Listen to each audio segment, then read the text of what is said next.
Hi అండి. ఈరోజు పుట్నాల పప్పుతో చక్రాలు చేసుకుందామండి. చూసారు కదా, ఇది పుట్నాల పప్పు అండి.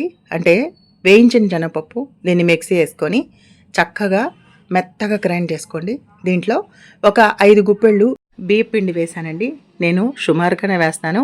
1కి 2 వేసుకోవచ్చు, 1కి 1 వేసుకోవచ్చు, ఎవరిష్టం వాళ్ళది.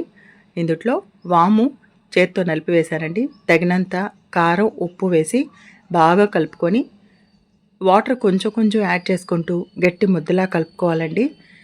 ఆ ముద్ద కూడా సాఫ్ట్గా ఉండేటట్టు చూసుకోండి. మరీ పల్చగా ఉండకూడదు, అలానే మరీ గట్టిగా ఉండకూడదు. చూసారు కదా, ఈ చక్రాలు ఒత్తితే గట్టిగా ఉండవండి. మనం మామూలు శనగపిండి చక్రాలు ఒత్తినట్టు మామూలుగా ఎవరైనా చేయొచ్చు. నేను పిల్లలు ముక్కలు ముక్కలు కావాలన్నారని ఇట్లాగా చిన్న చిన్న ముక్కల్లాగా వేసేసాను. చూడండి ఎంత బాగున్నాయో, సూపర్ టేస్ట్గా ఉంటాయండి. ఒకసారి చేసి చూడండి.